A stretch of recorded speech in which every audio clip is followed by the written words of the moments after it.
Hello, everybody, and welcome back to Sandwich the Podcast, where I'm Meat. And I'm Cheese. And we're here to bring you a awesome review on Jexi, which was published in 2019 and is also following this AI genre. In a world where we are glued to our phones, we lose sight of what is important: human connection. Jexi is an artificial intelligence software program that resides in Phil's phone and will not stop until it changes his life for the best. It's a very different movie from what we've been watching lately, but, kind of still works in that AI, a little close to home, I would say. Giving it a real world setting rather than post-apocalyptic or I don't even remember the other one. Just like anime futuristic. Yeah. Definitely helps with the storytelling there. It's also I would consider it slapstick comedy too, but I don't think that's one of its genres. But I don't know about that. But almost not a great slapstick comedy, but still it's a comedy for sure. Yeah. It was a film that tried to be funny. I thought it was funny. Well, so did I. That's why I think any film that is funny is at some point in time trying to be funny. Yeah, and think about the time that it came out too. It was right before quarantine. So that's pretty interesting that we're about to all be glued on our phones, and then here it is it's gonna control us or whatnot. And now you can't even get out of bed in the morning without someone talking about ChatGPT. Yeah. I keep saying the wrong thing because I realized that it's not BT, it's PT. Oh, I didn't realize. I think it's no, ChatGPT. it's PT. And so it's just everyone just says B. At least that's what I hear. I feel like B and P are hard to hear the difference in. I don't know.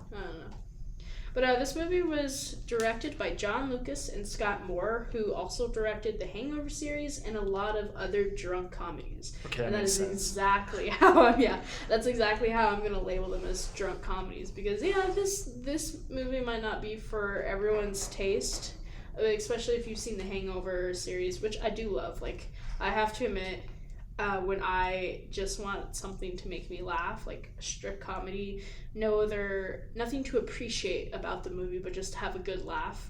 Or if I'm having a bad day and want to see someone's worst day or something, I'll watch The Hangover, or I'll watch these type of comedies and whatnot. I've never seen it, so I Probably can't really should've. say anything. Probably should have. There's 4. It's really funny though. Did you recognize any actors in this one? Adam Devine. Mm-hmm. It was the first time I'd seen him as a lead. He played Phil, the Jexi guy. So Yeah. Phil is a character who's glued to his phone, and he gets this new phone that has it's like an AI assistant, like Siri, and he goes on adventures with it. Not the entire film, thank goodness, but Me and Jexi at the rodeo now. Yeah, the only thing I know Adam Devine from is Pitch Perfect, and I barely remember him in The Neighbors. I remember him also from Modern Family. He was in at least 5 episodes of that show. Oh, wow. Good for him. Yeah. Did you remember or notice anyone else? Yeah. Michael Pena. I think he was his boss. Yeah. He's pretty funny. I think he's the guy in Ant-Man. I can't remember. The friend. Oh, what's his name in that movie? Yeah, I'm looking it up. I know I could recognize him, but I didn't know from what. I've seen his face so many times, but I bet it is from just the Ant-Man and part of that Marvel universe. Just like when we talked about Ghost in the Shell, where we knew Scarlett Johansson, and she's a very notable character, at least to me, but it's mainly from just 2 movies that I know her from. In Ant-Man, he plays a character named Luis, which is comedy gold. Comedy gold. Did you recognize Wanda Sykes? Oh, absolutely. I love Oh, that yeah. woman. A great comedian she is. And my favorite, I noticed that besides like starring in her own talk shows or something like that, she does a lot of voiceovers. Because she's in Over the Hedge, which she's a skunk. And Yeah. Stella! she's in Barnyard, but I don't remember which character, but I love Barnyard. And then she's also in the Ice Age universe, which I can hear, obviously, her voice in that movie, but I don't remember which character it is. But she's, Well, I have no idea. I don't know, but what a woman, man. I'm going to just look it up. Yeah, okay, you go for it. I'll talk about Rose Byrne, who is the person who voiced Jexi. She was in Bridesmaids. She was also in Neighbors. She's in the Insidious universe. She plays the mother. And she's also in the X-Men universe. There was another movie, too, that I haven't seen her in, that I know she was in. I Am Mother, which I've been meaning to watch that one, but I just haven't. I think it's another AI movie, too. She was in the Ice Age Continental Drift as a character named May. I don't know what it looks like. I didn't see think that it's... I know that one. I remember hearing May. one. Ice Age Collision Course. Did you recognize anyone else? No, that was literally the only 4. Oh, really? Did you have more people? I had one more. Okay. I should have looked up the girl who played Kate, though. Because I was like, I feel like I've seen her before, but I don't know where. Maybe She's I'm got just that- projecting her onto somebody else. She has a nice smile. Yeah, she's in X-Men Apocalypse. She's in the Barbie movie. Oh, that might have been it. I watched that one recently. Love, Simon, A Dog's Way Home. She's in Dark Phoenix. She's in Deadpool 2. Oh, okay, yeah. And not really a whole lot. Well, I mean, there's some more, but they're just Shaft. 2019 film. Tragedy Girls. Yeah, not really much. She's a singer and a musician, so maybe... Maybe more in that. Yeah.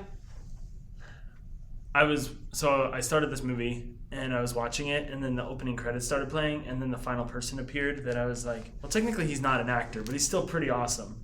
Kid Cudi! Oh. Yeah, I guess that would be Yeah. someone to say too. For those of you who don't know, I think his most well-known song is Day and Night. Day and night, the morning dawn, I seem to play my mind. And I was like, wait, Kid Cudi's in this movie? And what a funny part he's in. He's literally in his own concert. I know. That's like what makes it just really funny in general too with comedies. It's like to be like, yeah, you're acting, but no, you're just being yourself. Like I love movies where it's like blah blah blah plays as himself, like in The Hustle. And of course they're basketball players, but when people are like playing as their self, it's like just be normal. It's easy. Maybe not easy, unless you get worried or something. But yeah, no, I only had those 4. You don't know Kid Cudi? Well, I like know the name, but I didn't know She doesn't know what he Kid looked Cudi. like. I think I mixed him up. What's that other rapper, singer, rapper person or whatever that has the word kid in it? Maybe it's just kid with 2 D's? No. I know, it's like... But Kid Cudi isn't a rapper, I don't think. No, but He's more like I a think the hip-hop. guy that I was thinking of is a rapper. Oh. So that was surprising, because I was like, wait, what's he going to do in this movie? I didn't know he got into acting. He did not get into acting. He just was in this movie, and it was great. Yeah, maybe it was his big debut. His debut. Yeah, no, I don't know what I'm thinking of. I'm just crazy. No, I think you're right, but I don't think... Nah. I don't know, I just feel like I've heard that too. Maybe you and I are just both imagining things. I think we're both tired. It happens. To the best. You want to know a fun fact? Sure. It'd be funny if one day you just told me no. Like, no. I'm like, okay. Did you know that the movie was actually supposed to be called Lexi, like with an L, not a J, but they couldn't get the legal rights to do that? So then someone has the legal rights to the name Lexi? I guess for a movie title. I guess. I don't know. And then someone suggested, oh yeah, just flip the L, and that's why it's called Jexi. Sheesh. Hey, if it works though. Right. And then Rose Byrne, the person who voices Jexi, had all her lines pre-recorded because, like, why would she need to be on set to say her lines if she's never seen? Like, she's just literally the voice. Yeah. So Adam had to have her lines, like, read to him in his ear, which worked because he always had his Bluetooth headphone because, he's obsessed with his phone. Yeah. But, like, her lines, like Jexi's lines, would be put into his ear for him to prompt to respond, which I thought was pretty cool. Like, that's probably the best way. And for him to get a genuine reaction, too. Instead of, like, someone just, like, reading it and then pausing production, like, you would just have it being said in your ear. Oh, yeah, that does help a lot. Which I had a similar experience of like that when I directed a play once. One of my actors just could not memorize his lines. And his character was also obsessed with his phone and always would be like scrolling and doing PR work or whatnot. So he had the script on his phone and would be like checking his lines and then like reading them up above. And I was ripping my hair out because I hated that because he was always on his phone and it only needed to be like a subtle obsession, not like a yeah. So I hated it. And he would just be like reading off his phone. I'm like, no. Did you have any fun facts? No, but I did have another actor that I recognized, Oh. but didn't recognize his name because I've only seen him in one thing other than this. Tell us about him. Justin Hartley. He is the guy who played Brody.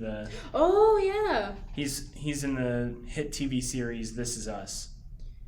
I think I've seen him. I had to have seen him. He's in other stuff too. Yeah, what kind of? He's in Smallville. That's what I know him from because he's the guy who plays, I think, Arrow in Smallville. Yeah, he's in a good amount of things, but also phenomenal actor. Yes, and just the character too, kind of just like funny, like the scene where he gets in the very end when he gets punched. He was just like, no, dude. And earlier I talked about like this movie was going into lockdown. I don't think I ever just realized that. I think the East Side. I think this movie was. No wait, where's San Francisco is in California. Damn it. So you were close with East Side.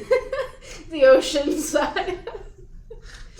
Oh, I did not do well in geography, leave me alone. Apparently it was because of lockdown that they had to last minute rewrite a lot of the script for locations. But I guess, I think places went into lockdown earlier because I know our location right now didn't go into lockdown until March, but there was word of places being in lockdown in the November prior. Yeah. California, I don't think California was one of those. It depends. Wait, what was the exact date this movie came out? Well, it just said, I'll look it up. Because it might have been one of the last movies that people could go and see in theaters. Probably. Depending. Because, I mean... It said October 11th was the release date, but if you think about it, the filming, I wonder I think it was after October that the pandemic became crazy. Because 2019, I was able to go to my family's house for Thanksgiving, and they live in Missouri. Oh yeah, And I so, know. I feel like that's a little different. I wonder if ports, all the ports, like the ocean side, because I remember a lot of things were hush hush, and then it got. Well, yeah, because the government was trying to solve the problem before it became a problem. Yeah, watch us get political. But November is when it blew out. But I wonder, because I don't know, maybe that fact isn't really, I don't know, that's true, but I don't know, because filming takes place, or when you film for a movie, it's usually a year before you release it. But I wonder if really this film didn't need a whole bunch. I really don't know. Or maybe all the actors know stuff before we do because they're more valuable. Conspiracy. Okay. Anyway. But yeah, they just had to have last minute rewrites. But I also wonder if that's a cop out to excuse maybe the bad ratings for the movie. I have no idea. I would think so. And then Last fun fact for me, this is the second 2019 film where Rose Byrne voices a villainous artificial intelligence. And the other one is the other movie I mentioned earlier, I Am Mother. Oh, interesting. Boom. Alright, what were your favorite parts? So, I liked when he went in to get his phone, because his phone breaks because he, let's see if I can remember. Okay. It was really funny. Oh yeah, he gets hit by a bicycle. Were they on a bicycle? He was or on walking. an electric scooter. Well, I know he was walking. I'm just trying to remember what the person was on. So at first, I don't know if the second person. I didn't just watch this movie like an hour ago. It had been over an hour ago because it's an hour and 27 minutes. But I think the second person was on an electric scooter actually. Yeah, and he bumps into Kate and then. And the phone's fine then. Yeah, he drops his phone. He's like, "Oh man, there's a huge scratch on it," and she's like, "Really? You're that into that?" And then he's like, "It'll be fine." And he holds out his arm, and then a dude comes down and. Because her bike, Kate owns a bike shop, and her bike shop is on the hill, and so this guy comes down and just slams into the phone, and it just shatters into 3 specific pieces. One of which apparently probably didn't even belong to the phone, yeah, according to Wanda Sykes. Oh gosh, I think her whole character and just only being in that store is really funny. I really liked when she was saying, "The next time you come in the store, I'm gonna kick you out." That's fair. I mean, he did go in there 4 times. Yeah. I thought it was funny because she was like, "You're a crackhead. You are literally a crackhead." And then it takes an hour later in the movie for her to realize well, I don't even know if she really cared. Just a lot of weird stuff was happening. She's like, I'm going on my break.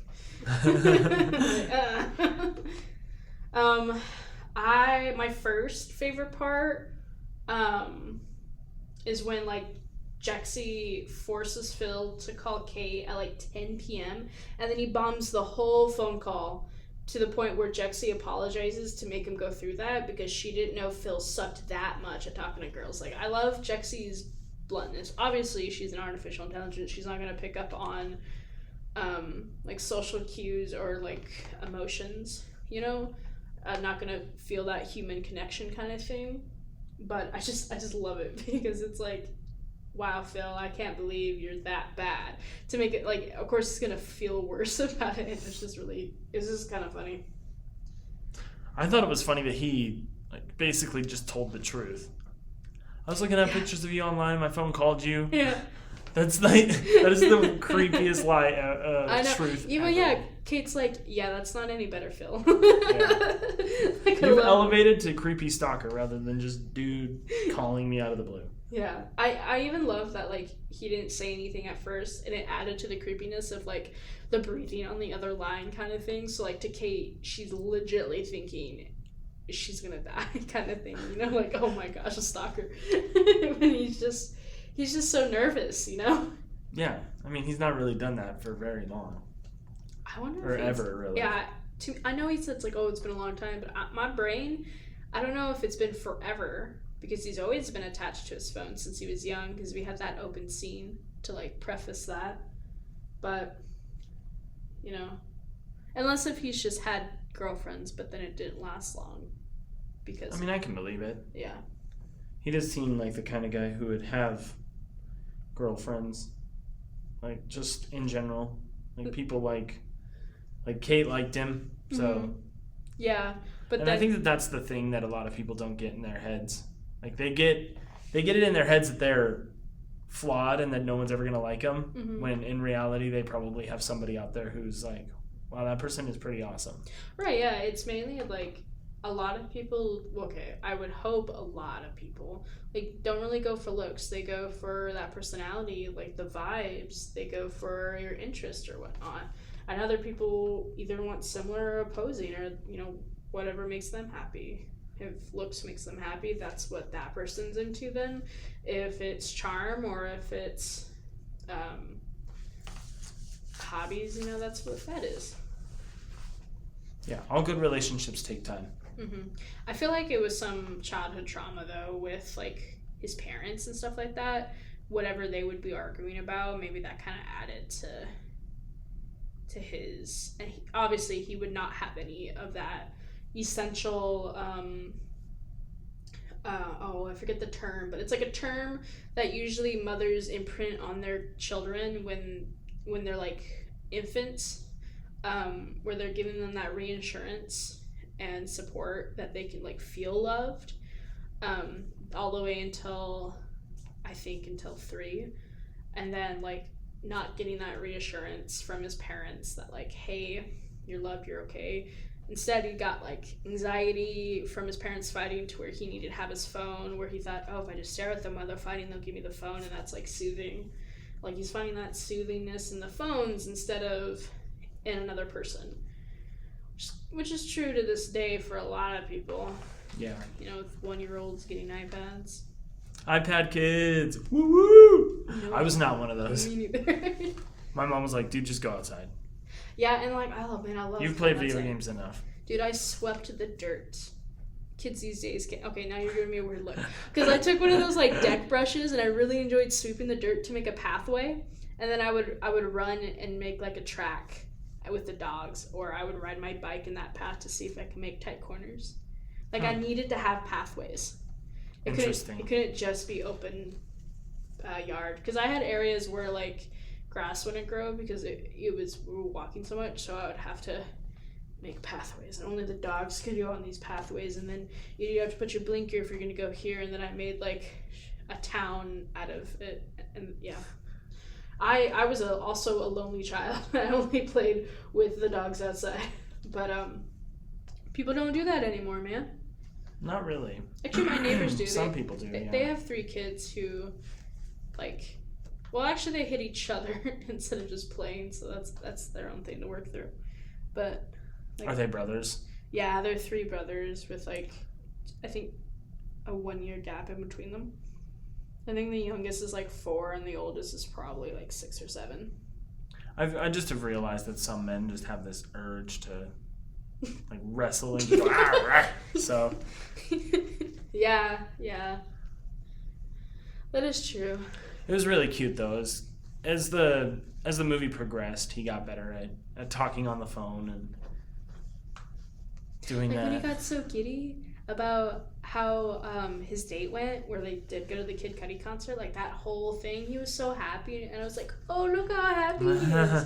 Perfect actor too. Not saying Adam has a dumpy face, but like his face, like that's not what I'm saying. That's what I call my dog's face. He has a dumpy face. Not mean like too dump, but like not. It's like dopey, but not.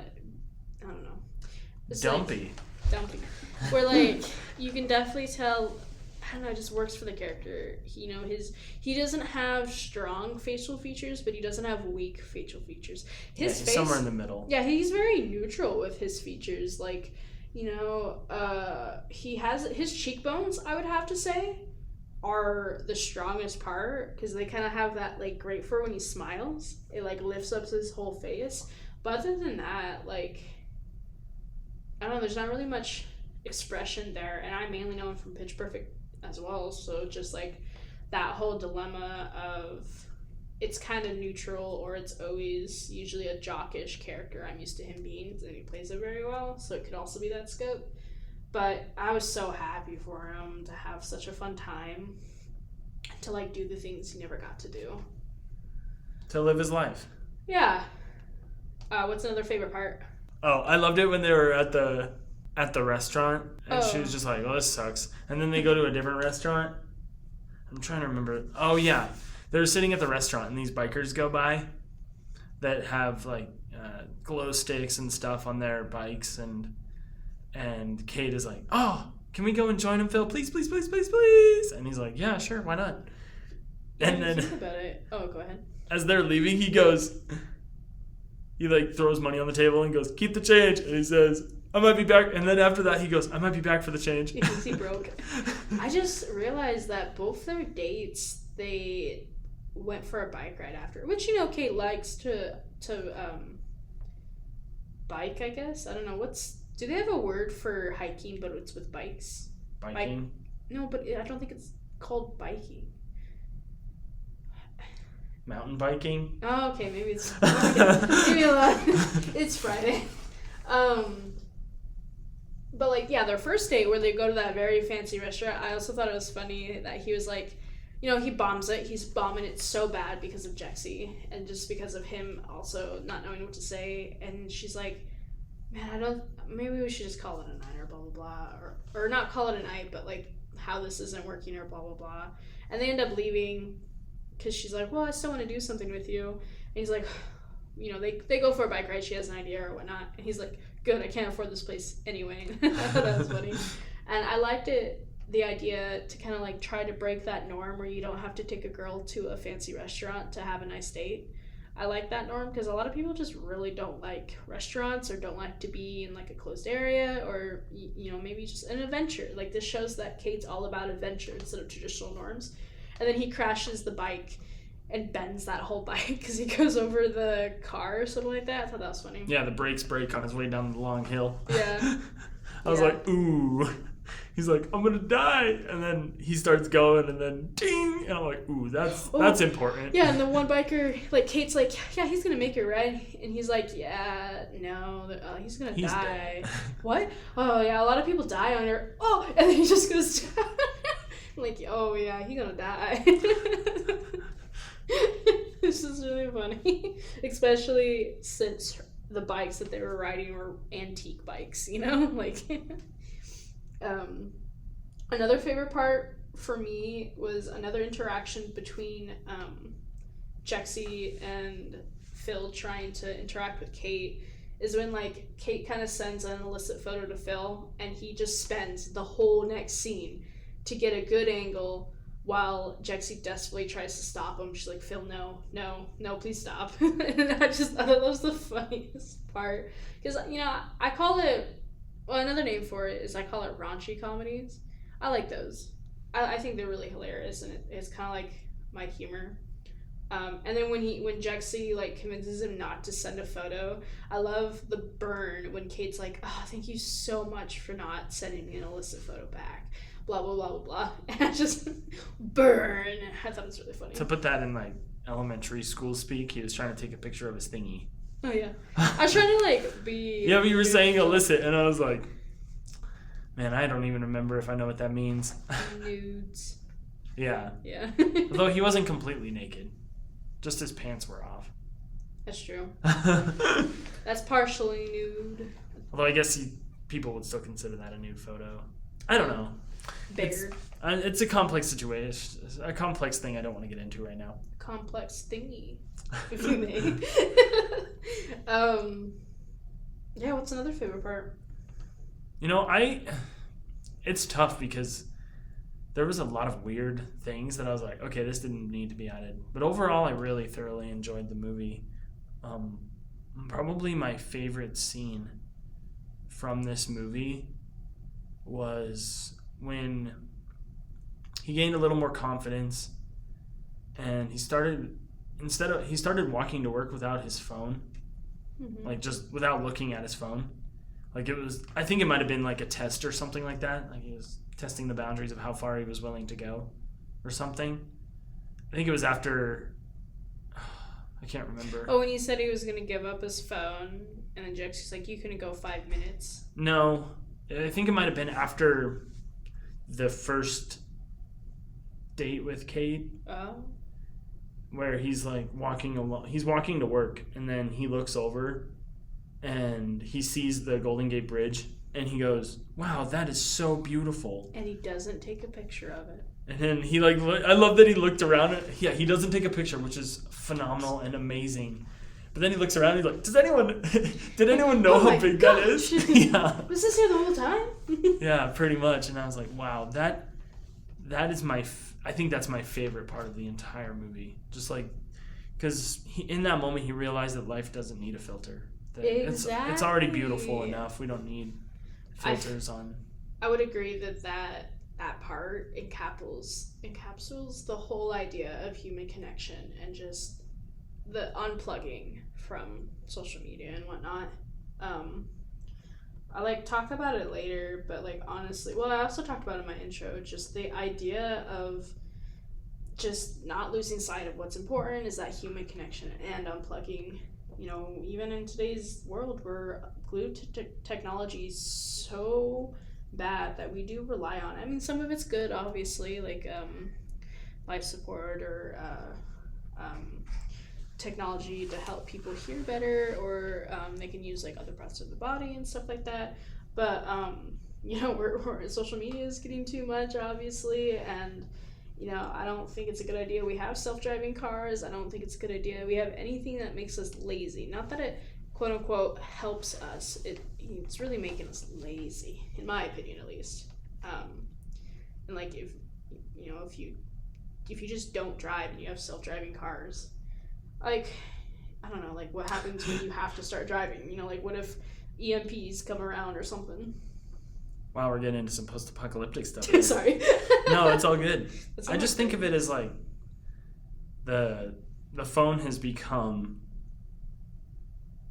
a replacement for boredom. Yeah. Like we could be sitting in a room alone, and one of the easiest things to do is whip out our phone. Like, and I'm not like saying that this room is empty. Like even like sitting in a room with a bunch of people at work. Mm-hmm. One of the easiest things to do if you're bored or lonely or whatever, you just whip out your phone and then boom, you have entertainment. Yeah, instead of talking to people. Yeah. I usually make it like I'll only be on my phone legitimately on my lunch break at work. That's usually one of the only times. And then for 30 minutes after I get off work, and then 30 minutes before I go to bed. And in between then, I'm either like working on my hobbies, doing chores, spending time with those that I care about, or I might be working on scholarships or editing my novel or something like that. Like those last two things, of course, take technology to do, but it's not like I'm just going on social media. And I haven't really been, like I don't even use social media to post. Sometimes, like if I'm selling something, I use it for that, or if I'm looking at like apartments nearby, or sometimes I use Instagram, but mainly to like see our pet photos, because we have we have a pet Instagram, and then I do TikToks. I follow only 2 creators. Is one of them Rhett and Link? No, not well. I mean, I follow them on TikTok, but I don't really watch their shorts because I'm already watching their things. But they're 2 people who cosplay for Nintendo lore, and that's fun. They cosplay together, and I like to watch it. And then other than that, it's Nate the Hoof Guy, where he like peels away. Yeah, I heard about this guy. And you don't need keep to talking about him. It's therapeutic and educational. I just think it's super cool that he has this overall realization, because Kate took a plunge where she was like they had a conversation about it. She said, you should have seen my Instagram when I was so hooked on technology. And he was like, oh, I can believe it was amazing. # blessed. And she was like, yeah, I was part of all the social trends and everything. And then she just decided to give it all up, that there was something more important. And I was like, man, this movie really hits me where I live. Because there's a lot of jokes in it that I was just like, man, can we just stop with this, please? But for the most part, and then I after watching the whole movie, the movie as a whole, I really enjoyed. But at the same time, I was just like, man alive, do they need to keep making these jokes? I don't need to hear it. Yeah, I think the message was important, but I also just wonder if it was one of those things, because, to make someone watch this movie, I don't like dramas. I feel like if this didn't have jokes, it would just be like a weird drama. I think it would just be weird. Because I think it was an interesting twist to make it a love story, because I didn't imagine it being a love story. Because looking at the case, there's like a sign on or a quote or whatever on the DVD case that talks about loving something, like loving your phone or whatever. Mm-hmm. And I was like, oh man, please don't make this one of those types of movies where dude is so in love with his phone that he just doesn't do anything else. And because I have a hard time with that. that kind of a stereotype. People who are not like people who are obsessed with their phones, but I like that they took it and made it a flourishing, nourishing story. Because I thought he was just going to fall in love with Jexi, and then that was going to be it. That was going to be it. That would have been That so he was bland. just going to chill with her the rest of the movie. And I was like, please don't make this that movie. And then he meets Kate, and he's like, it's like his connection to something that isn't himself. Mm-hmm. Because he even turns down, I think their names are Craig and Nicole, Yeah. his co-workers, Mm-hmm. multiple times to go, and they invite him to play kickball. And I was like, this dude has zero social connections. And then he like when he's like, oh, I have plans, and then he goes home, reaches behind him, takes a picture of the sky, and talks about how he's so blessed to be like with his friends or whatnot. I'm like, you like, not those people obviously, but like creating this persona that sounds so cool or would make other people envious, but it's not you. Like you're putting up a filter, like you were saying. Like you're not being you. You're living a lie, and that's not good for you. I think that's just kind of how social media is. Exactly. You see it a lot on Facebook, at least, where people will say, oh, having a great day, even though no one cares. I don't know about that. But Okay. That's how I feel. They like take pictures of their cute little family, post it on like, and then like edit it to make it look like, oh, we have a clean house, but they only take a picture of one room. Right. Or something, or like take a picture of the food, had the best meal, and it's just literally like tofu with a leaf on top. I'm like, I don't know if I consider that a meal. Or it's like Hungry Man, and they just like dump it on the plate, but they make it look like it wasn't or something. Oh yeah. Yeah, you know, like just for aesthetics. Or yeah, also when I don't think it's so big now, but I want to say maybe 5 years ago, it used to be really big for people to just take a picture when they go to a restaurant, just take a picture of their food and post it. And we saw some of that happening in this movie. When they were at the lame restaurant, and yeah, everyone was on their phone. Everyone was on their phone, and then Kate looked up at him and was like, you really chose to come here? Yeah. And he was like, I'm just really nervous and awkward. I love that he's honest about it. Yeah. I'm nervous and awkward, and I don't really know what I'm doing because I haven't been on a date in many years, so that's why we're here. I'm really sorry. Yeah. And it's like, well, I got dolled up. Blah, blah, blah. Like, yeah, I like the jokes in this movie, but what I was trying to say is I think, like people who the audience this is trying to hit is people who are obsessed with their phones. So they're not going to go see this movie if it only has the bits of telling you not to go. So I think, like, the comedy, the actors, and, you know, the certain choices in this movie was a way to kind of draw people in to try to watch it and then see the message or whatnot. Like, that's how I see it. That's fair. Which kind of, like, sucks, you know, like, you really have to legitly sell something to get a good message across. Like, no one would just listen because they're too plugged in. I should have watched the trailer. Maybe I should just start doing this for movies I haven't seen. Oh, that's a good watch idea. The trailer and then get an overview of what I think or what I would expect before watching the movie, and then watch the movie and be like, okay, maybe my shift based upon the commercial value of what they threw in the trailer was completely different than what I thought the movie would be like. That's a good idea, because it would also be interesting to see how many movies we watch because usually trailers are misleading. I know, because if I watch the trailer for this, like, I should go and watch the trailer just so I can confirm it with you later. Yeah. But I feel like if I watch the trailer for this, I'd be like, seriously, I'm not going to watch this. Right, and also sometimes people put stuff in the trailer that don't actually happen in the movie, but then they'll say, oh, it was a deleted scene. I'm like, well, technically you can't advertise that this is what you're going to be watching because you don't put it in the movie. Yeah. And a movie did get, or a production company did get sued for that like 2 years ago.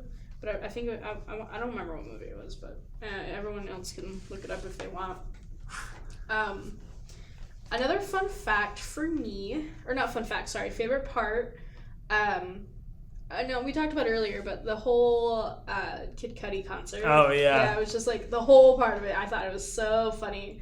And I really appreciated that they were also the only ones not attached to their phones, you know? Because I hate when people are recording concerts. Like, you're never going to look at that video again. Like, sure, pictures, but they're not going to be good pictures. Maybe in a background where, like, everyone's got their arms up. Like, that's just, like, a background aesthetic. I also hate when people, like, record fireworks and stuff like that. Like, you don't need to save this moment. It's like, gosh, like, stop, you know? And what if your phone gets knocked out of your hand and it breaks?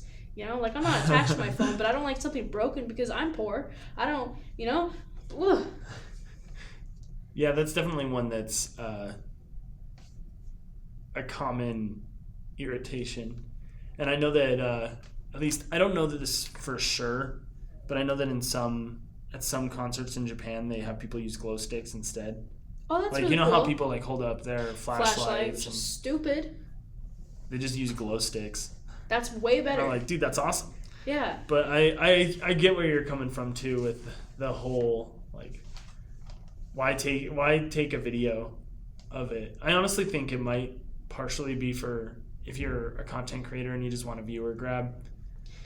Because I don't even get started on content creators. I went to a concert in Seattle, and then I found a video of it later, and I realized that the band had wrote a song on the road and had performed it first at that live concert that I went to. And I was like, oh, that's cool. So maybe it has its perks, but also it just is stupid anyway. Don't record concerts. Be there. Enjoy the moment. Yeah, you paid for it. You know? Yeah. And plus, when you're recording on your phone a concert, you're looking at your phone to get the good angle. That's a crappy angle. What the heck? Just look at the whole thing instead of a stupid tiny screen. That's stupid. One of those things that's kind of funny because it's one of those things where people will be like, oh, I wish I could go to that concert. But then they go and then they just watch it on their phone anyway, even though they're at the concert. Yeah, it's like... And like, yeah, sure, content creators, and yeah, sure, I watch certain content creators, but when you go to a location, like, I'd rather you watch a show that you made, you know, like Rhett and Link from Good Biblical Morning. Not like, oh, let's watch my weekend binge at these concerts. Like, I don't want to watch that. That's not enjoyable for me. And also, I get so uncomfy when I see, like, vloggers just in the real life, and I would never want to do that for myself. It just... I think one of my favorite things that has come from content creation is when people are like, you know, there's some stuff... When like people will go on air and say, there's some stuff that you don't see. That we're just like, yeah, this moment's meant for us. That's true. It doesn't need an audience. And I'm like, that's the way it should be. Mm-hmm. You should film things that you would find entertaining and you think your audience would like. If you're a content creator, like, I have zero experience creating content, so don't take my word. This is just my opinion of it.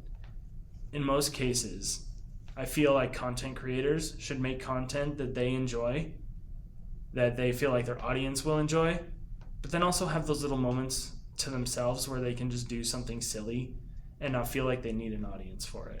Mm-hmm. I don't know if the mic can pick up the clapping, but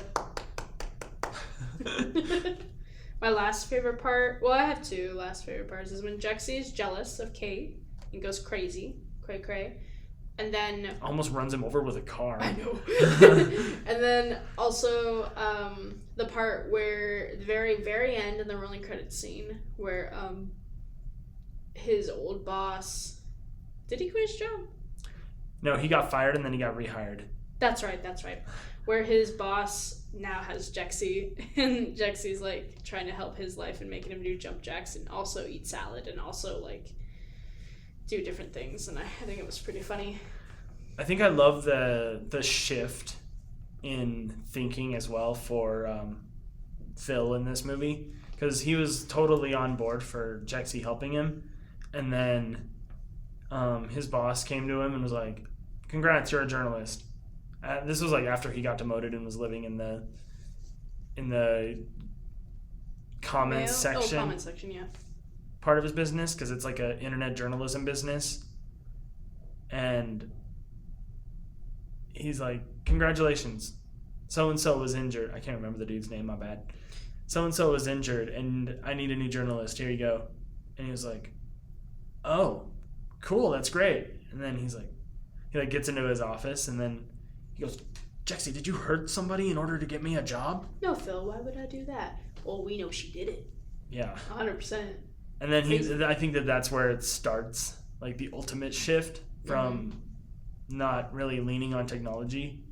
Because like I have so many favorite parts in this movie. Yeah. Like for all the dumb jokes that I was just like, not really bits. my style.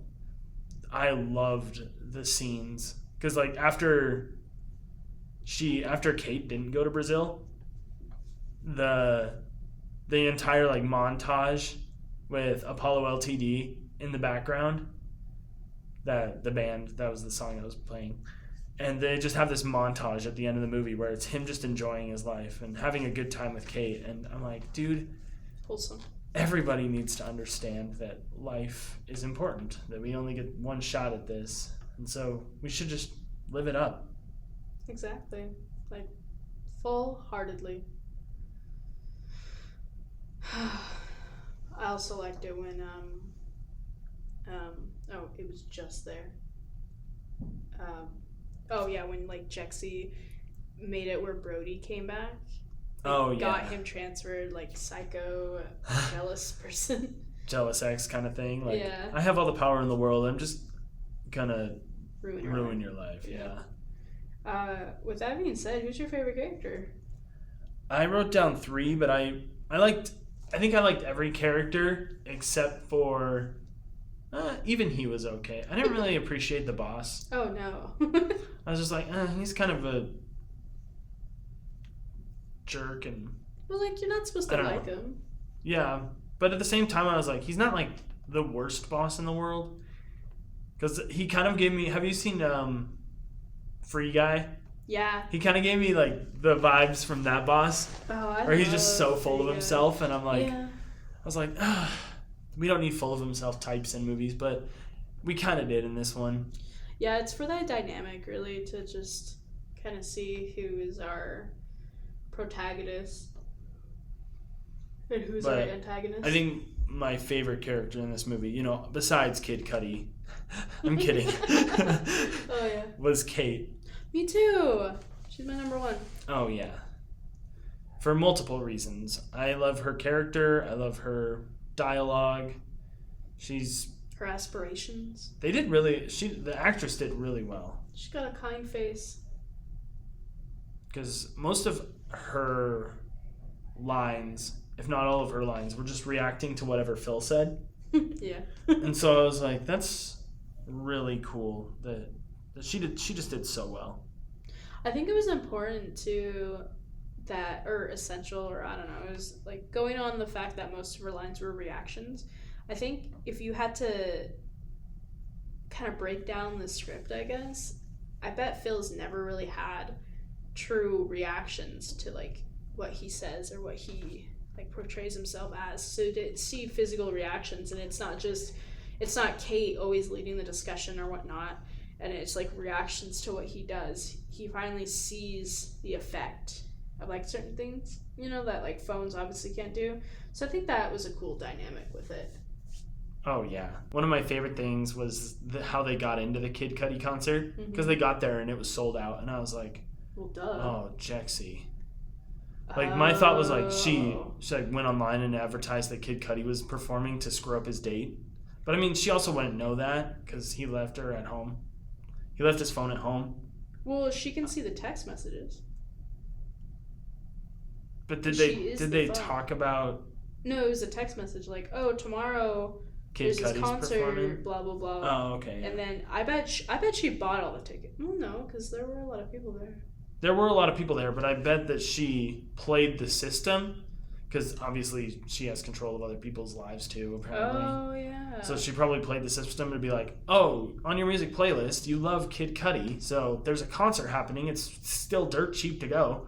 Yeah. And so I was like, "Oh, you dirty freak." And then they get there and he's like, "Oh man, it's sold out." But also, like, why wouldn't you buy tickets in advance? Well, I mean, it was kind of a spur of the moment thing, I think. Yeah. Where it was like, "Hey, I just had this great idea for our second date." you want to just go to a concert? Fair. And he was like, oh man, it's sold out. And then she was like, oh, someone's coming out the stage 2 door. And so they sneak into the concert, and then they run into the bouncer, and he's just like, hey, are you guys supposed to be here? And then we work with Kid Cudi. We're his accountants. We're his accountants. Like, what? Like, why couldn't you say secretary or like hairdresser, or like, why did you have to say accountant? Well, I guess that would work, but like, okay. And then he takes them back, and he's like, hey kid, are these guys with you?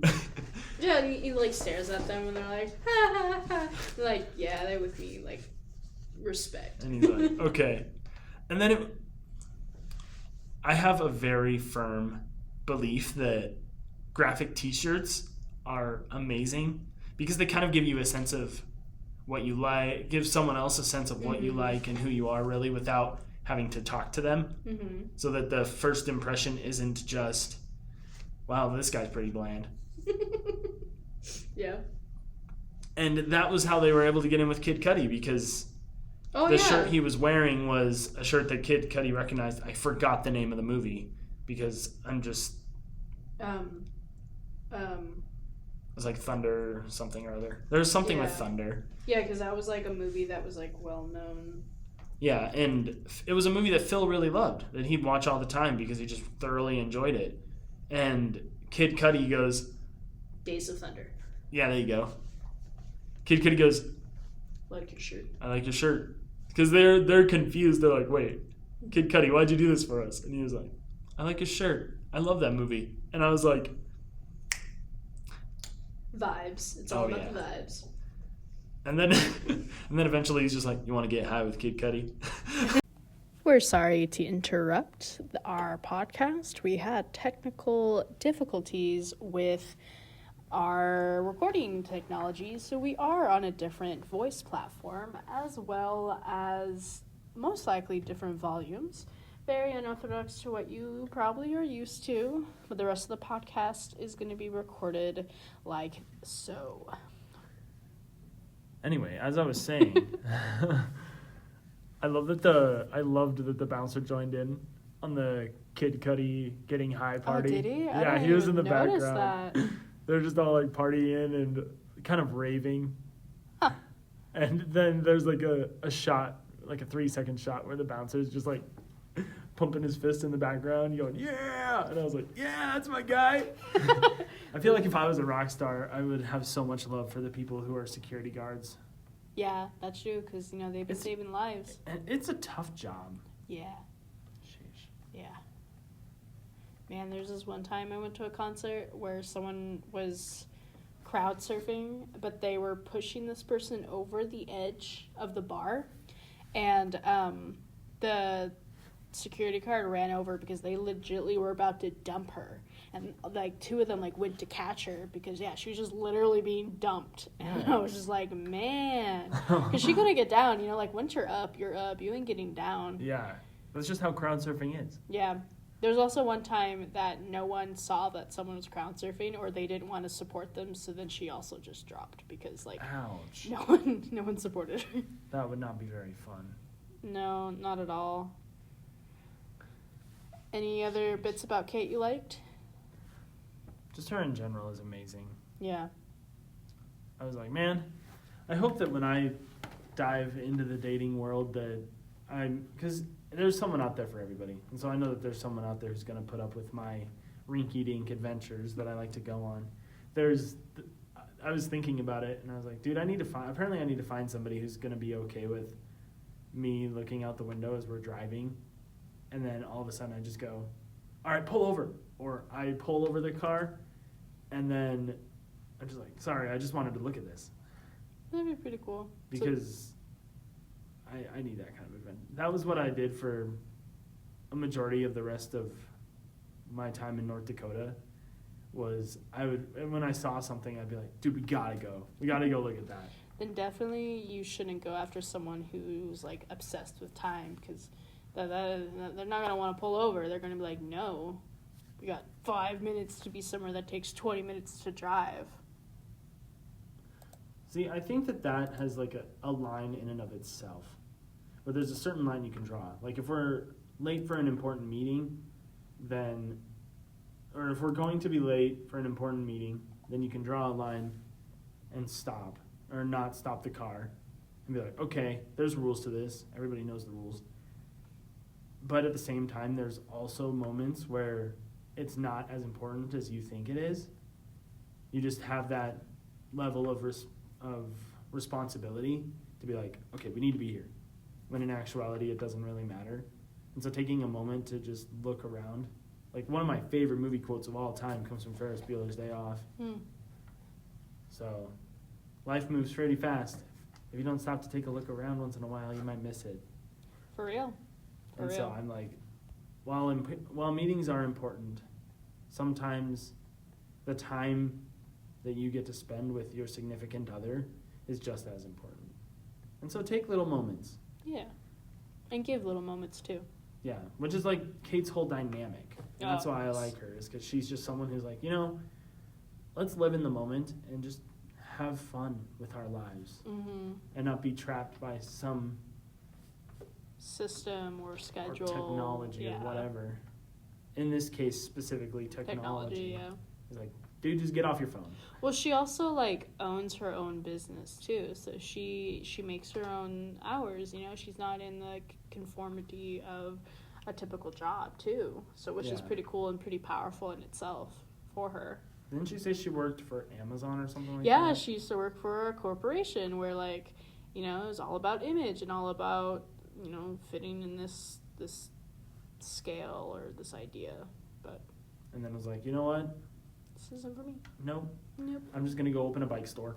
Which is awesome too, because it convinces you to go outside, and there's not really many places that will repair your bike, Yeah. I think now it's becoming more commonplace because of e-bikes, but people are getting back into bicycling because they know that they don't have to go up a giant hill. Yeah. True. It's kind of given to me too. And they're not that expensive. Looking at it, to someone who has to pay a ton of bills and has a mediocre, I don't know if I'd say mediocre, but a working class kind of job, probably could pay for it within a couple of months. And so it would require the stamina to not spend money as you get it. The compulsions on a new gaming system. Yeah. I love movies like this because they help me reevaluate my priorities. Yeah. It's very impactful in that way where, the forgotten messages and what's really essential. That's why I like this movie. I don't think it's a total flop at all. It may not be for everyone because of the comedy, but it has true values in it. Yeah. And I also don't think, because of historic significances, that a movie should be based on whether it's good or not, based upon how well it does in the box office.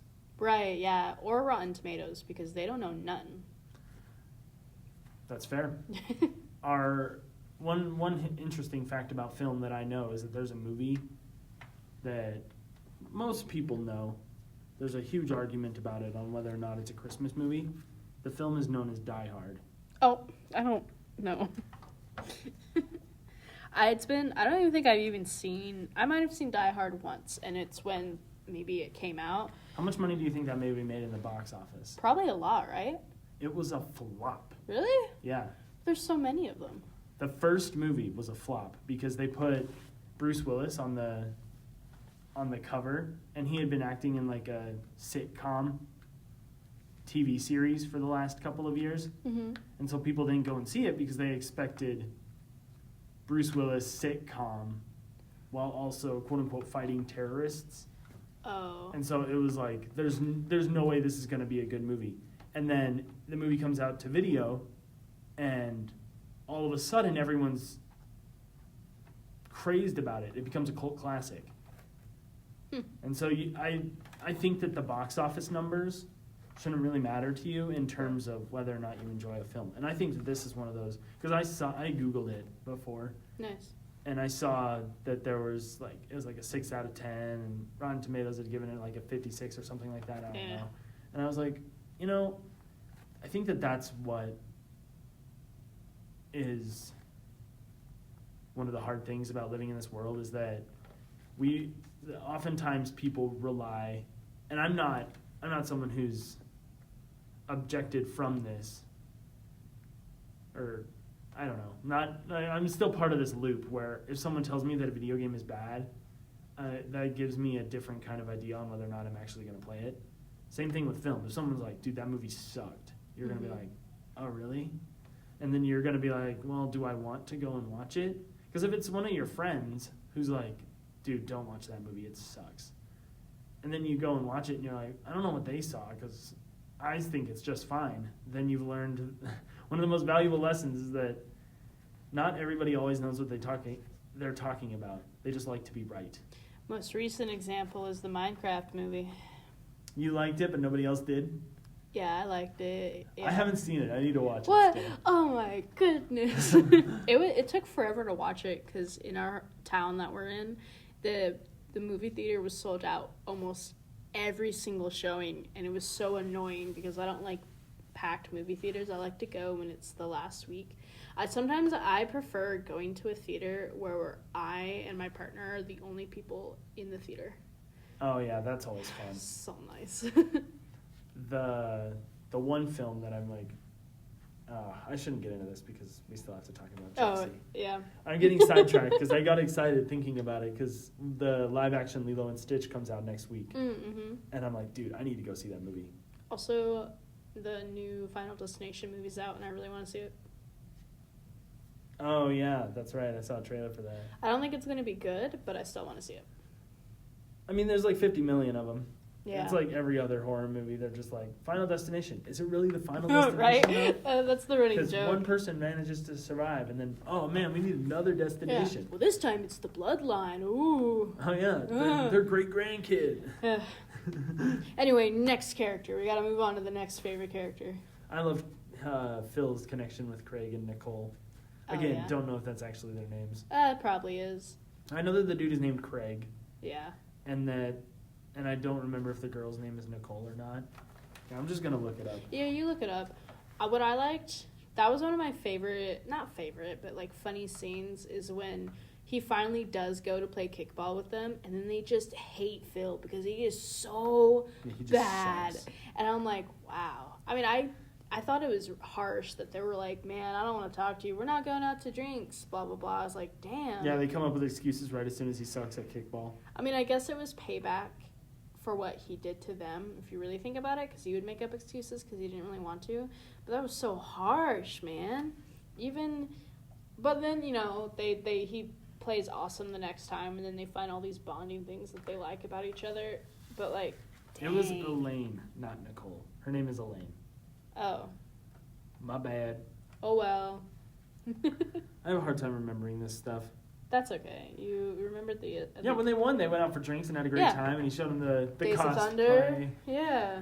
And he was like, no way, Then they supported them. They saw him in the comment section. They went down there, and then when he got his new office, they were just all friends, Even when Jexi screwed him over and got him fired. Yeah. It went fine. She posted she sent all of his pictures that he had taken to everybody in the company. Yeah. And they're like, dude, not cool. And he was like, what? Did I do that when I was high? He's like, I don't like this photo. Continues to intensely look at it. I don't like it. I just thought that was so silly. I also liked Jexi's character. She was one of my favorites. Yeah, she was kind of cray-cray, but I liked it. I think she was funny, the dynamic of it. Of like, oh, Phil, I didn't think you would suck that bad. I just thought that was just great. Like, just in general, I thought that was a good dynamic. I think his name was Brophy, the ex-fiance. Brody, right. You said Brody earlier. Where do you get Brophy from? I have a friend named Brophy. Oh, good for you. Oh. I'm just saying good for you. But yeah, Brody's awesome. He's kind of a dork, and I love it. Yeah. He's only in probably 10 minutes of the movie. But yeah, the 10 honestly. minutes he's in are really, really classic. Icing on the cake. Or He gets throat punched. Yeah, that part was funny. Really funny. He touches Phil as Phil is like trying to confess to Kate how much he likes her. And he's just like trying to tell Phil that he's not taking her back to Brazil with him. He gets punched in the throat. That's intense. All right, what are some parts you hated or wanted to change? Well, there's probably a lot for you. No, I got about 4. Oh, okay. I didn't like that Phil didn't quit his job when he got demoted. Like, that bothered me just because he was like, I kind of hate it here. I don't want to be a desk jockey my whole life. I want to be a journalist. Right. And he was like telling that to Craig and Elaine. And then all of a sudden he's just like demoted completely because Jexi calls his boss a virgin. And he's like, ugh. I'm like, dude, why didn't you just quit your job then? I think part of it is because, like, you know, he got a job in the media. It's probably really hard for him to try to get another job. Like, thinking that's stressful. Change is stressful. Like, you know, that's what's not wrong, but that's what kind of is unfortunate with certain generations. Like, you know, partly our generation and partly the new generation, the ones to come, is that they've had technology be their pacifier so much that it's hard for them to just build on not having, even with people that have anxiety and like panic disorders, you can't just like quit your job and go get another one, you know, like that is nerve-wracking to think of and hard to do because you've been so comfortable in this state of being that like just even though it sucks, it's like, well, at least I still have a job kind of thing. And yeah, you may have got less money, but you're not getting out of the comfort zone in a way. And it sucks. It really does. But, you know, he's still in the media, and he probably was on that false pretense. I mean, it's not always false, but some companies are just crappy that way of the false pretense of moving up the ladder. You know, you have to know somebody to get somewhere. But yeah, that kind of, you know, we hope that he would have just quit and stuff like that. But now he's in a better place. Him, so. Yeah, now he's in a great place. Oh, I wonder if him and Kate ran the bike shop together. No, they probably don't have enough money. Maybe it's like his part-time gig. Yeah. Because he was a journalist. True. Like, he made it back up to journalist from being demoted. Yeah, but then didn't he get fired after that? No, at the end of the movie, he was sitting in the journalist office. When Jexi was like, oh, that's right. Hey, Phil. Yeah, you're right. My bad. How about you? So when Phil was at the bar with Elaine and Craig. I think it's Craig. It bothered me when he was like responding. Phil was responding to Craig's question, but while looking at Elaine. Like, that bothered me just in the sense of, like, I know it's a directing choice. Like, in theater, we call it as opening your body to the audience. Like, obviously, Craig was behind him, and Elaine was in front of him. So if he was looking to respond at Craig, you wouldn't see you'd see the back of Phil's head, and why is that angle enjoyable? You know, the director would change angles. But then, no, he's answering Craig's question while looking at Elaine. And I'm like, bro, Craig, and only Craig asked this question. Why are you looking at Elaine? Like, why couldn't you just change camera angles? Was it too complex because of your limited locations because of quarantine? Like, I hated it. I just hated it. I'm angry again. What's another part for you? When he opened up his second phone at work. Yeah. After he went through the Jexi thing and then went back to the store and was like, something's wrong with my phone, I want a new one. And then he gets a new phone and then takes it to work and opens it. And I'm like, dude, you knew what would happen. She said, I will follow you no matter how many times you get rid of me. It's because he's been on the phone for so long, the brain cells don't connect, man. He just like, he just opens it at work, and then all of a sudden she's like, you suck, you mother... Or doesn't she trick him to thinking, like, nothing's wrong or whatnot? Or like, oh, you never learned, Phil, about the agreement thing or whatnot? Yeah, I think that she made a comment about that. Yeah, and he's like, how are you here? That's Phil, why sometimes you just need to read the fine print. Yeah. Do I have permission to take over your life? Yes. I also didn't like the part where the bikes went down the steepest hill. Like, sure, that was the point of it. It was scary. And it's Oh. like, gosh, it goes boop, boop. Like, it's just, that's so, no wonder so many people have died. That's a risky thing to do. But I guess that was part of it. Like, yeah, do risky things in your life. But I hated it.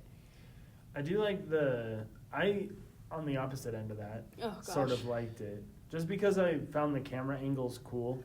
That they That's took like true. camera angles from people like standing on the side of the street, looking at the bikes as they're going past. I was like, oh, that's cool. But it was it had to be Very the cinematic. steepest hill. It did have a pretty steep hill.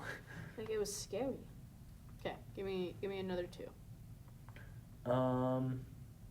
I didn't like, even though he hadn't been in a relationship for a while. I feel like Phil assumed too much when he saw Brody and Kate in the store together, and walked in and was just like, "What's this? Oh, you're getting back together," and then just storms off, and then just kind of blows her off and breaks up with her. I was like, dude, seriously, you didn't even let her talk. I think that's part of like his insecurities, because when you don't have a lot of human connection, you're of course are gonna assume a lot of things because it's what you see in media, you know, like what it's these preset notions, or maybe it's what he viewed from his parents. Obviously, yeah, that was such a stupid thing to do, and he let his emotions that he hasn't practiced having, you know, he let them out, and of course he hasn't had enough human interaction to really know what's appropriate and what's not appropriate, and obviously this reaction was like not what you're supposed to do. I will, though, say that they did it so well to make it 100% look like they were, because I didn't realize, I guess, because of social media, I've never known the moment where you're, what's it called?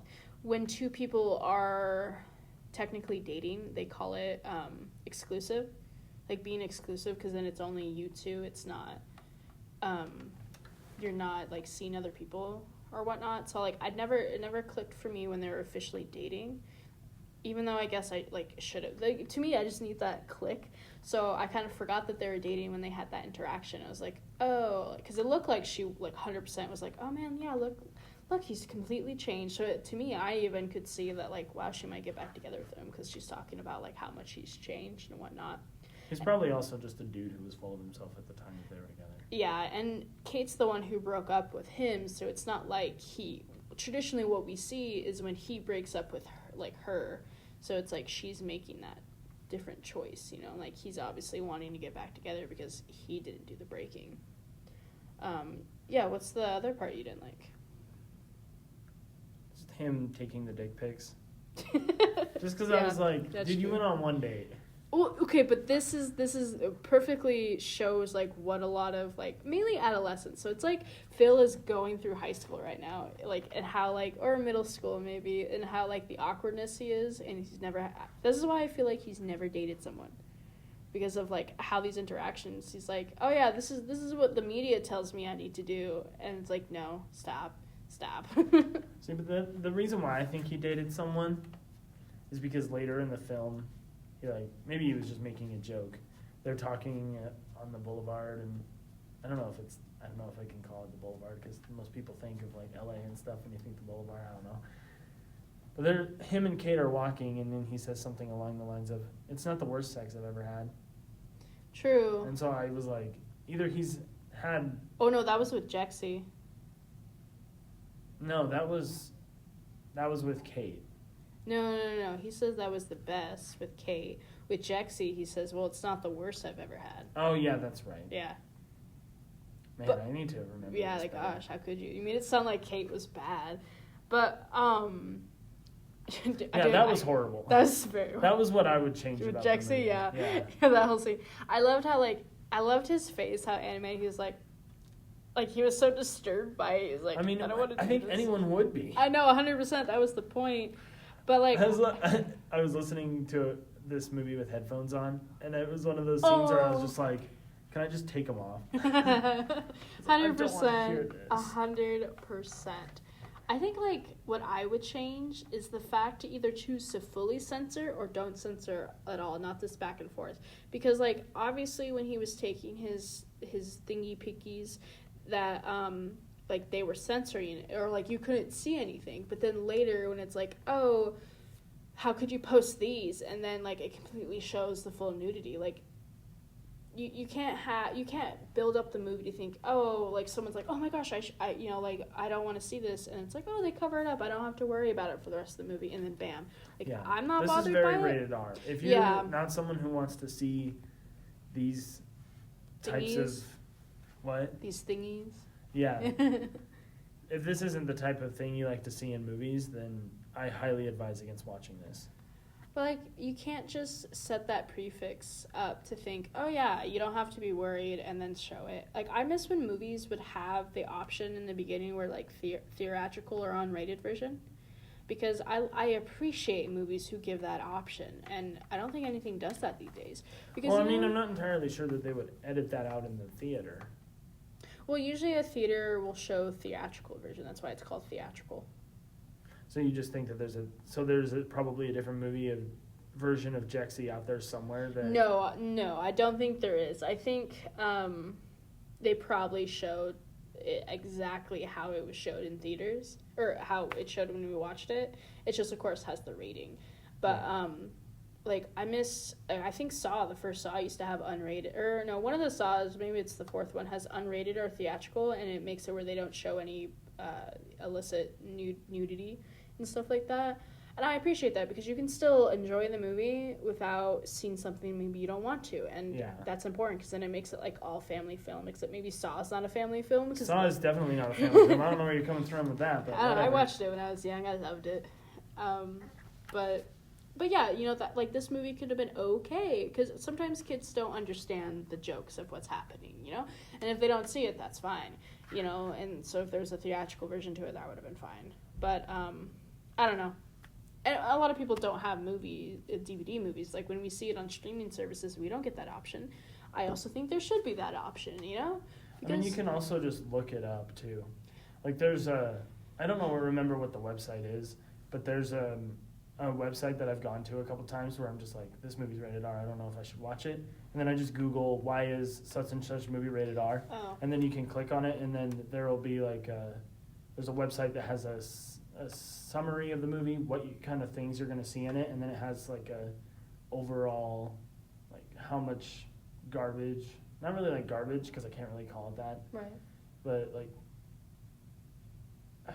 explicit things are in this movie that might deter you from watching it, right? Like there is, like, for example, for this movie, there's a tab that's like, one of the things is like sex. And so this one would probably be like have like 5 dots because the characters had sex and we saw a male penis. Yeah. And so it would be like full bars, and then like it just is like type of content that you're gonna see in the movie.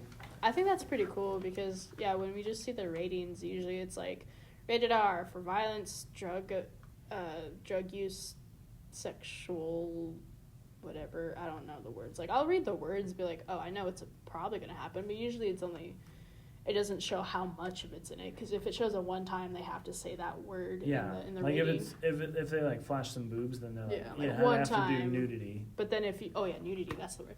But then if it's, like, you don't know if it's one time or 10 times, and so that thing would be cool for that. And, like, and it's kind of weird because if there's a sex scene in a movie, then they put, like, sexual...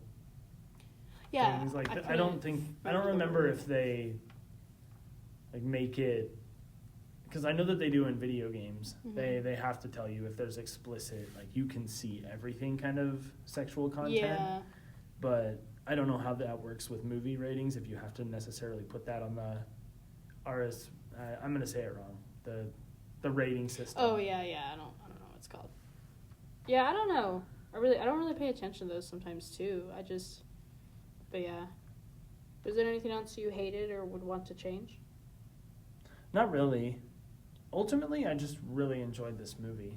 Mm-hmm. Like, I was surprised by the end of it. Like, I teared up a little bit. I was like, you always say that. I can't believe this is one you would have teared up to. I know, I couldn't believe it either, but at the end I was just like... Because half the movie I was just like... What is this? Yeah, what is it? Why am I watching it? Why did she subject me to this? And then... the last half of the movie, I was like, Oh, it's just so sweet. Oh my gosh. Little Phil is learning how to live his life without being glued to his phone and social media and putting on a persona that doesn't actually exist. Yeah, that is true. And me in general, I just like, even though this isn't a conspiracy movie, I like when things are trying to poke at like what's happening now that I guess you wouldn't really call that conspiracy, but just like the fact that people deny that we're controlled by the technology today, but like, oh, that would never happen. But like, bro, this is just an amped up version of what's happening now. Like, I know people will say stuff like that, like, oh, that'll never happen. But then like look at Facebook and stuff like Meta AI. Yeah. I don't know if any other AI apps are doing this, but like Facebook is like Meta has like the AI companion chatbots where you can like talk to an quote unquote experienced chef. Right. And we got a recipe from it once, and it was horrible. We tried making bread without yeast. Oh. It was not great. Snapchat has an AI. Instagram had an AI when it was with Facebook, but they broke apart, I think, soon after Meta AI came. Discord has an AI assistant. Androids have AI assistants, and they've made it more bulky now. And then also, maybe it is Instagram then that has. No, there's something where you can make content. So some creators don't want that, like they want to make content, but none of them. Like they don't want their face to be the face, so they make an AI generated thing say what they're saying or do what they're doing, but like AI content creators is pretty bad. Like that's not too far away from having our very own Jexi. And like we have Siri, who's not as advanced as Jexi, but just you wait.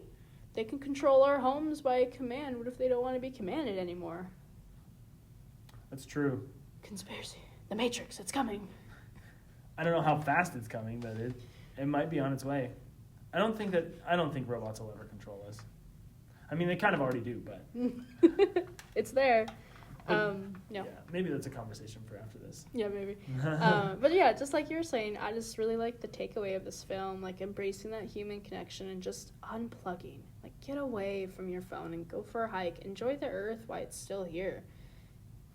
But even with that, I'm actually gonna only order a medium popcorn to watch this movie because it's not super anticlimactic to me. And even though I love comedies, it has important qualities. I couldn't give it more than a medium popcorn. I'd probably give it an extra large. Really? Yeah. Okay, you guys need to understand. Before we started recording, he was like, no, I don't really like this movie. So I 100% thought he was going to be like, oh, yeah, small popcorn and no popcorn. And you're coming out here with an unlimited tub. Well, because as we talked about it and as I thought about it more, I genuinely enjoyed it. Like, it wouldn't be one that I would pay for twice. Right. Like, you go and see a movie once and you're like, oh, it's a pretty good movie.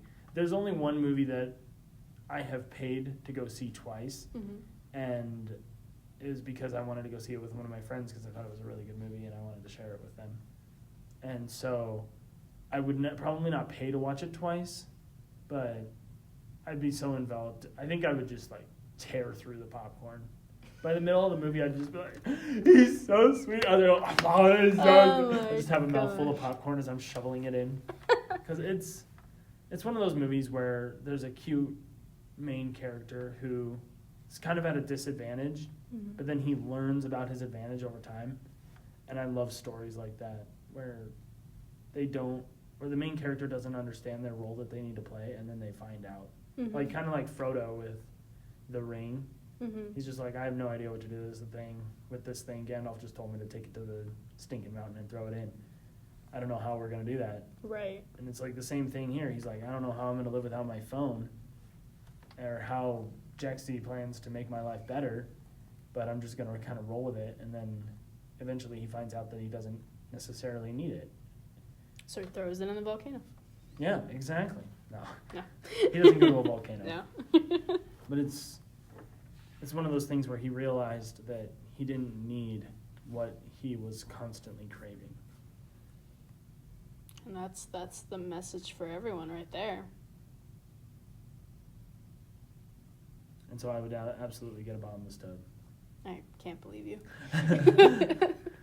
Well, I mean, right when I finished the movie, I was like, maybe I'll just do a large for this one. I don't know. I'm not really feeling it. But then I was just like thinking back on it and reflecting on all the things I could take away from it. I was like, I'd probably watch this movie again. Literally, before we recorded, you're like, nah, I don't know. Yeah, but like talking about it gets all the anger and frustration out. And then I'm like, maybe it wasn't as bad as I thought it was. You're just so silly. Well, that with the ratings and with enjoying our silliness, that wraps up this lovely episode of Sandwich. Of Sandwich? Is it Sandwiched? I always forget. We're 9 episodes Sandwiched. in. Sandwiched past tense because we're sandwiching our ideas. Oh, sandwiched. Join us next week as we talk about the movie Blade Runner. We're going to watch the original one because it's just great. And I don't know. Was there a remake? No, they made like a sequel. Oh. So we're going to go for the one that came out in the 80s. Gotcha. 1982. Yeah. Starring Harrison Ford. Nice. So join us. Hope you enjoyed, and we'll see you again next time. Love you. Bye.